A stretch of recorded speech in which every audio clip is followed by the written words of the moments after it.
homeschoolers. I'm Heather. Welcome to another Homeschool Live presented by the Old Schoolhouse. Thank you so much for tuning in today. Today, I'll be interviewing Jennifer Cummins of Homeschool Testing Services, and she'll be sharing with us about different end-of-the-year testing options that the company offers. And we would both really appreciate it if you could take a minute right now and share this video in your timeline so we can get it out there to homeschoolers far and wide. Especially any newer homeschool parents that you might know who may have a lot of questions about yearly testing. So let's get this out there and let everyone know about this video. Also, comment, like, and feel free to ask questions. Hi, Jennifer. Thank you so much for joining us today. Hi, Heather. Thanks so much for asking me. I'm excited to be here. So we are going to just look at a quick video of what Homeschool Testing Services offers. So I'm just going to put this on really quick and we will just be able to get a feel of what your company is.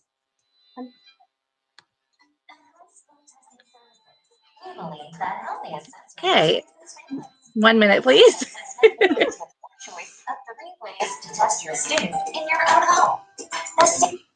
Okay, I guess we're having a little technical difficulties right here. Let me try that one more time.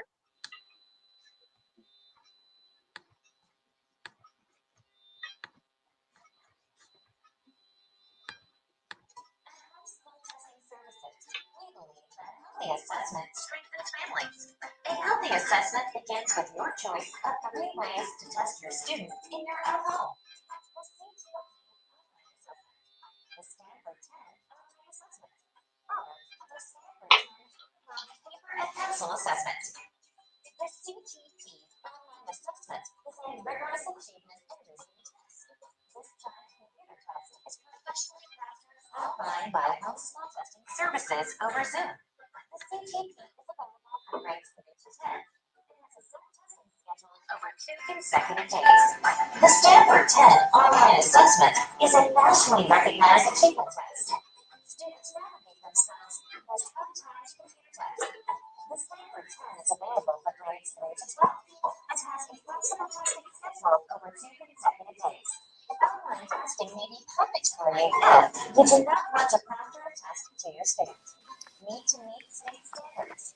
Once a test is in your computer, and want quick test results within days of testing. The Stanford 10 at-home test is an untyped paper and pencil test for students in kindergarten through 12th grade. A parent practice this at-home test. At-home paper and pencil testing may be perfect for you if you do want to proctor a test to your students.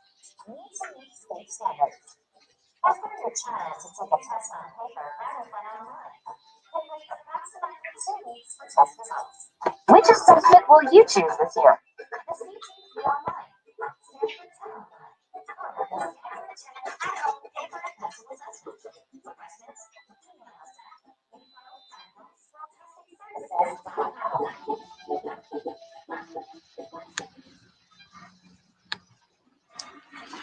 Awesome. Wow. So you guys offer a lot.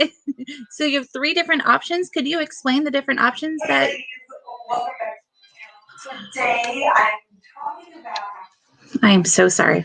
All right. Could you explain the 3 different types of testing services that you offer? Absolutely. So we offer 2 online tests, the CTP5, which is our newest edition, and we're really excited about that one. It's got a lot of really awesome features.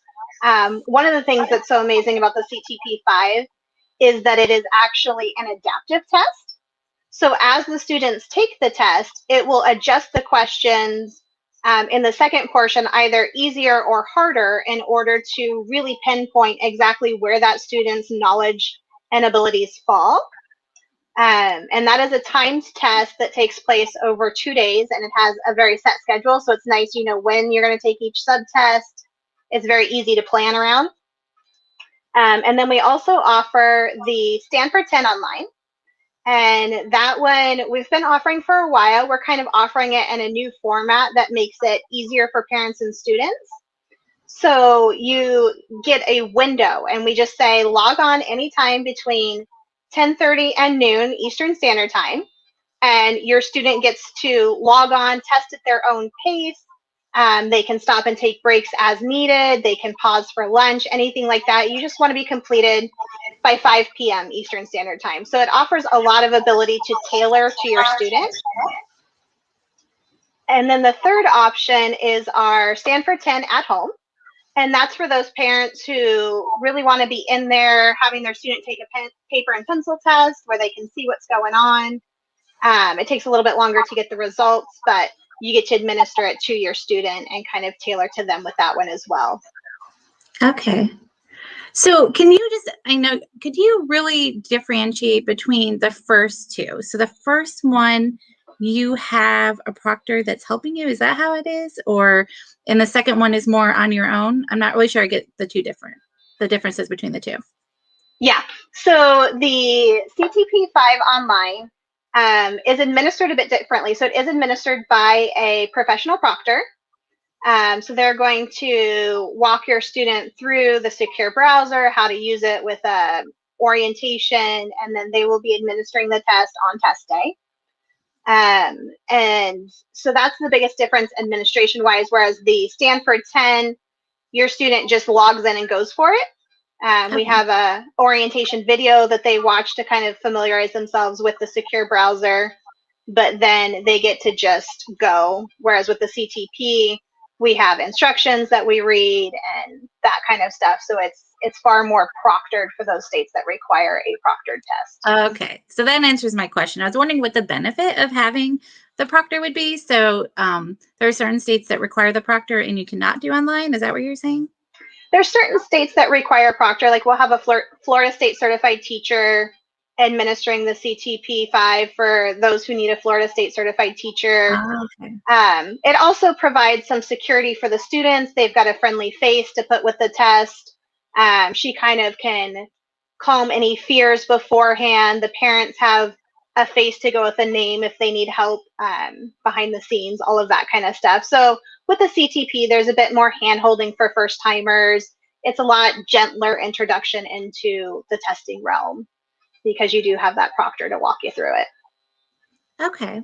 So, and for the third option, do you have to, okay, so like for example, in the state I'm in, and if you want to be a proctor, you have to have a bachelor's degree. And well, there's so many different roles. I think you have to have a bachelor's degree, and then you can't do your own kids, but you can do other people's kids with the bachelor's. I don't know. It's so confusing. So with this test, do you have to have any certain rules or regulations? Or if we receive the test from you, the paper one, can we just do it without worrying about any rules? So as I'm sure you know, state laws change so regularly that we basically suggest that you check with your state and find out what the requirements are, because a lot of times they have different requirements based on what you need the test for. So if you're using the test, for example, to present to a school as an entrance, proving your student's level, that they're going to require something different than if it was just like for your own purposes at home. So it's really important to check with your state, find out what their current requirements are. We're not going to guarantee that just because we ship you a test, your state is going to accept it. Right. And it seems like most states do require a bachelor's degree if they're requiring testing. Mm-hmm. Then you would need to have a bachelor's degree is the most general requirement. Right. And just to clarify, the bachelor's degree is to administer the test, not to teach your kids. Right. I mean, I don't know if that's in any states, but as far as I know, that's not a requirement for homeschooling. So I just, in case there's any new homeschoolers out there, I just wanted to clarify, this is just to administer the test. Absolutely, yeah. So how do you feel homeschool testing services helps homeschoolers? Well, our motto is healthy assessment strengthens families. And we really work hard to live up to that. One of the things that we offer to families is not only the ability to pinpoint where your student's at, but as a homeschooling parent myself, one of the things that I love is I've got those results in my hand. So I know my student, if I see something that's inconsistent with what I know, that tells me, oh, I've got a testing skill that my student doesn't have that I need to work on.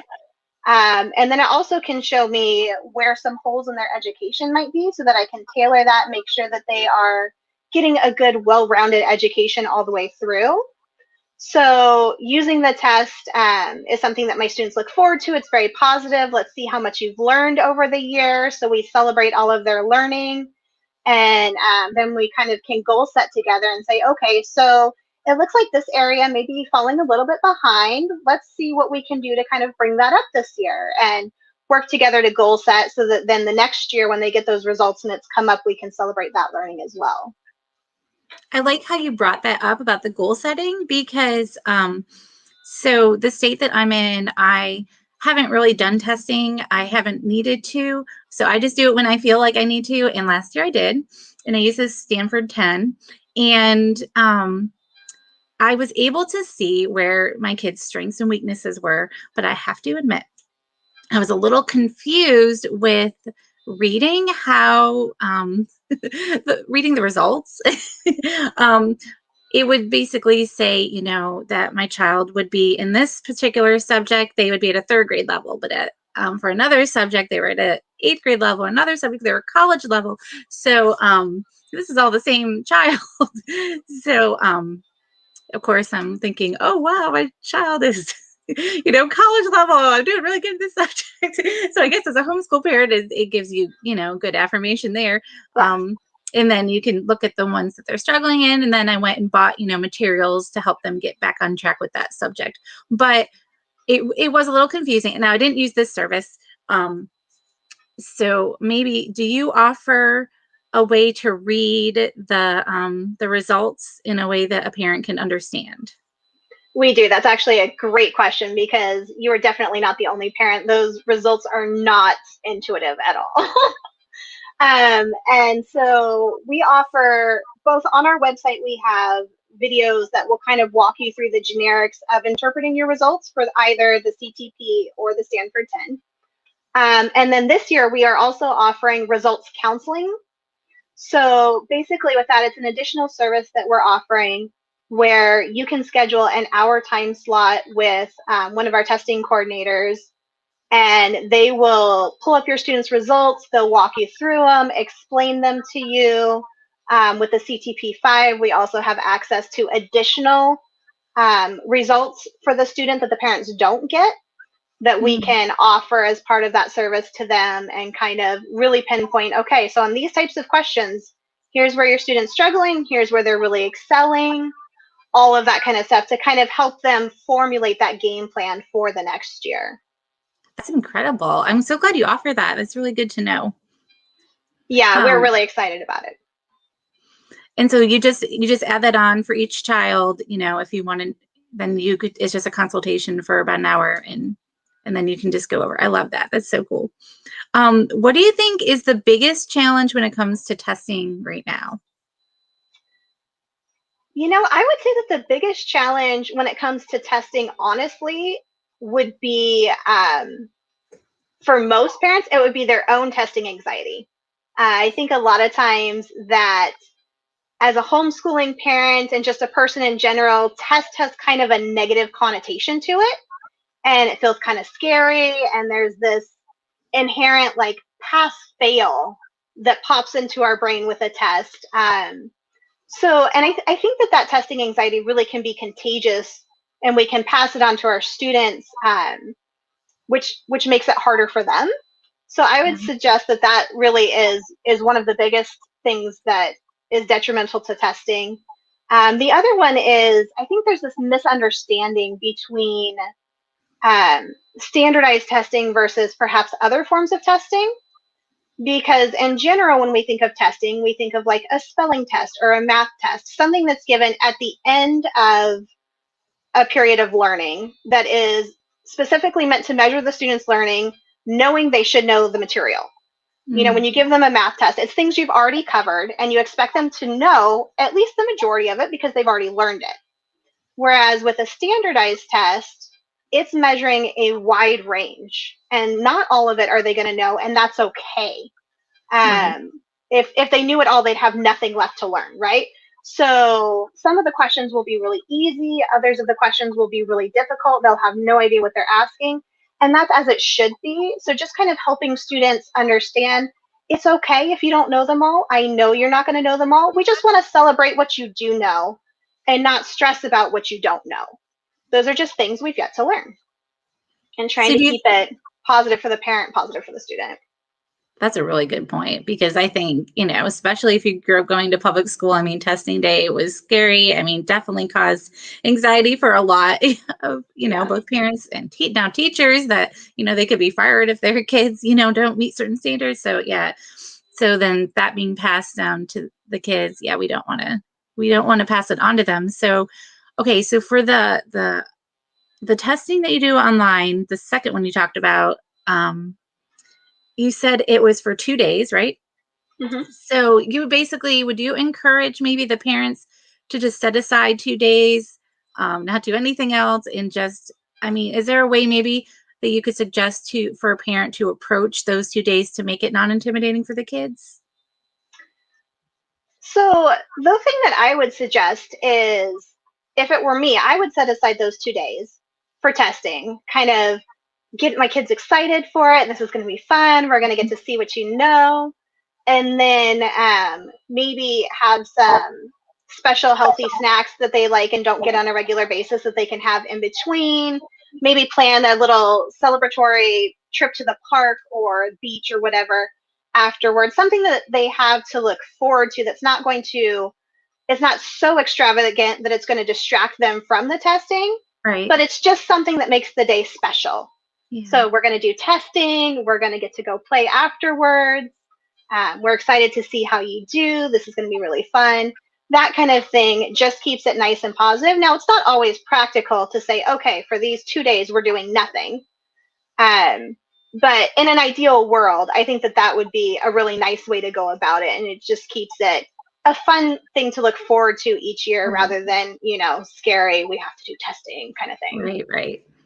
And when a child goes into it, you were saying, it's okay to let them know that they might not know everything on there. I'm just curious, when the tests are created, do they generally, like if it's a 5th grade test, do they generally put some 6th and 7th grade on the questions on there just to see if they're, I guess they must, because that's, that's how the assessment comes back afterwards, the results.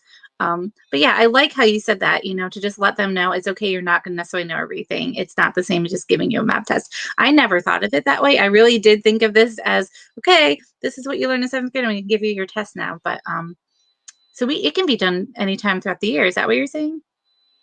It can. I think that these particular tests are most helpful done. Like you could do it at the Stanford 10 at the beginning of the year, and then again at the end of the year if you wanted to measure their learning throughout that year. But you also just can measure it end of year to end of year. One thing that we suggest for parents is pick which test you like better and then stick with it, because the CTP is fabulous. It gives you a 7-page packet of results. The Stanford 10 is great. You get a 1-page packet of results with that one, but they're not compatible to compare. So CTP to CTP, you can measure your child's growth year to year and see how they did, or Stanford 10 to Stanford 10. But if you jump back and forth, then you can't measure your child's results in the same fashion because they present the results in different ways. So picking one that you can stick with, even if you just end of year, is great, because then you can measure their growth as they go along. That's a very good point. So are there practice tests that you offer, or do you just suggest taking the test and just seeing where you're at? So there are not practice tests per se. Like for the online test, you can go on and see some practice questions just to kind of familiarize yourself with the browser, see what your student's going to come across, help them learn how to use the mouse, that kind of thing. But we don't offer like, here's a booklet practice test, mostly because I think at some point, both for the student and for the parent, that changes the connotation, right? That puts it back at, these are things you should know, rather than we're just going to measure what you already know. Yeah, that's a good point. So this is a homeschool testing services. So you obviously deal with homeschool families. And so a lot of times it's not just going to be one child that is going to be tested, but several. Um, so I know for me, when I did testing last year, I broke it up and did different kids at different days simply because it would just be easier for me. I mean, I know it wasn't really a lot on me necessarily, but I just wanted to make sure that they were doing their work, you know? Yep. So do you notice that a lot where families will have all their kids do the same day or different days, or do you have a recommendation? We do recommend that you don't test more than 2 students at a time, just Okay. bandwidth wise, and making sure that your internet works and they're not going to have lots of complications. Feels like it's less stress on the mom. Like if you've got 4 students who are all having computer problems at the same time, that's going to be a lot more for everybody to deal with than if it's just 2. Right. So we suggest that you do not test more than 2 at a time. You just kind of break it up, and we'll do the first 2 and then we'll do the next 2, and that way it keeps it a much more manageable load. Right. And that's a good point, bringing up the computer problems. Not that, it wouldn't necessarily be anything on your end, but that's just a part of life, like working on the, online. It can happen. So, it's not like we just throw our kids in front of the computer, they do it. I mean, they do need our assistance. So that makes complete sense. If you could give parents one piece of advice right now, what would that be? If I could give them one piece of advice, I guess it would be one split into 2. The first would be take a deep breath. This doesn't have to be scary. It doesn't have to be painful. It really can be a fun celebration for both you and your students. And take the results with a grain of salt. You know your student best. So if you see something on the test results that is inconclusive with what you know about your student, that just tells you there's a testing skill they don't have there. Yeah. And it doesn't mean that you don't know your student. Like, go with what you know your kids. So that's first and foremost. Then the results just kind of help come alongside you and help you tailor as you go along. And don't underestimate the importance of testing skills. Students, especially homeschool students, don't typically have as many testing skills because we tend to shy away from tests. But at some point in their life, they're going to have to take tests. They're going to either take a test to when they're applying for a job, or a test to get into college, or a test to get into the military. Like almost any avenue of life, they're going to need to test at some point, even for the trades. So being able to equip them in this area as well and teach them how to take a test without it being scary and without anxiety blocking what they know is really a helpful skill and a good way to help prepare your students for their future in the same way that you teach them academics. I love that. That's a really good point. There shouldn't be fear associated with testing, but it's just a part of life. Mm-hmm. So that's really good. Yeah. I mean, I can just think of, obviously driver's license tests, or, my kids are really into ham radio. So if they want to do that, they need a test. So there's so many different avenues where you're going to need tests that you wouldn't even think, even if you're an unschooler, so to speak, there's still testing that's going to need to happen. Now, you may have touched on this, but I can't remember if you mentioned what ages these tests are for, or is it grades, or how that works? So we go more by grades than more by grades than by ages, just from the perspective that in homeschooling, there is a lot of flexibility and it's not quite as standardized as it would be, say, in a public school setting. And the way that we suggest you test your student is test them on the grade they're finishing. If that doesn't line up with the suggested ages, don't worry about that. Just test them on the grade that they're finishing. So the online CTP5, that one goes from 3rd grade through 10th grade. Okay. The online Stanford 10 is 3rd grade through 12th grade. Mm. And then the at-home Stanford 10 is from kindergarten through 12th grade. And the reason for that is some states require that you test your students really young. Okay. But overall, the experts all are in agreement that testing students, standardized testing before 3rd grade, really isn't the most beneficial way to see what they know. They're just too young at that point. And, having a little 2nd grader sitting at the computer for hours is just it's too much for them. They need that Yeah. in-person connection. But so you said it was the third option, the paper option, or is the computer option with the kindergarten? I missed that one. The paper option. The paper option. Okay, so I'm assuming, I'm just picturing, I have a kindergartner. So I'm just picturing this. So I would be able, obviously, to read the questions to him, right? And then kind of help him along, because, yeah, that just seems really young. But I would be interested in trying it, though. Yeah, so basically our at-home tests come with directions for administration. So they tell you exactly, like, say this now and exactly how to do it. So they walk you through the process, Okay. because we understand this isn't something that parents do every day. Mm-hmm.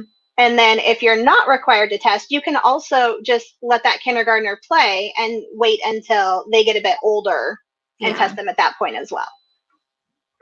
That makes complete sense.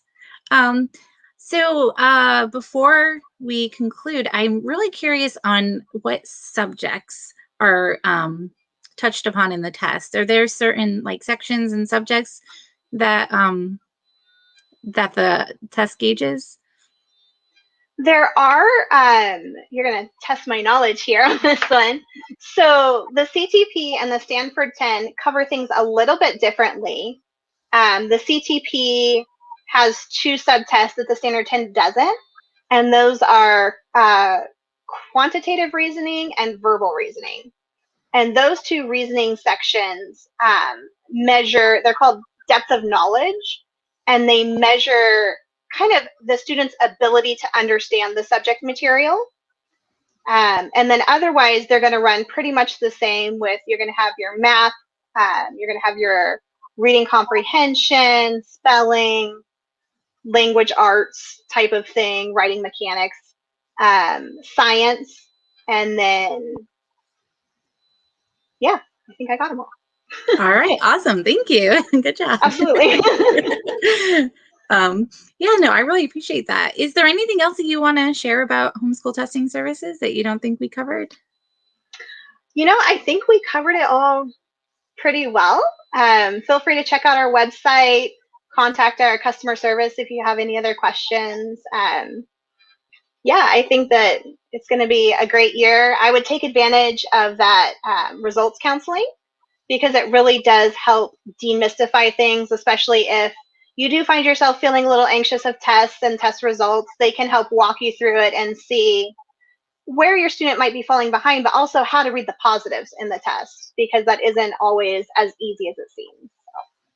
And as you're saying that, I mean, a lot of families, obviously have more than one child that they want to test. And so that might get a little pricey. But, as I'm thinking, there's one particular child I have that I really could use those services. So, I mean, I would think it would be a great idea just to maybe try it out with just one. And then if you feel like you need it with others, to go ahead and get the service with the other children as well, because that is an awesome service. I think that's going to be really helpful to parents, especially with so many new homeschooling families coming on board with COVID. And, testing is usually the number one question that we get when in the homeschool community, because it can be a little nerve-wracking. It can, So yeah. I'm so glad that you make it easy and that you have several options, and just appreciate everything that you're doing for the homeschool community. Thank you so much. Thank you, Heather. And I want to thank everybody who tuned in today. Thank you so much for joining us for Homeschool Live. If you are new to homeschooling, go and check out tryhomeschooling.com, and we can give you a bunch of information there to help you get started. And if you're looking for a curriculum, you can go to schoolhouseteachers.com, and we have an incredible sale going on right now. The Hey Mama, We've Got Your Back sale. So you can get a free tote with that. So head over to schoolhouseteachers.com, and you can use the code SUPPORT between now and March 31st if you're interested. And if you would like one of our magazines, you can head over to grabissue.com for the Schoolhouse magazine. And we will see you next time on Homeschool Live. Thank you so much for tuning in. Bye.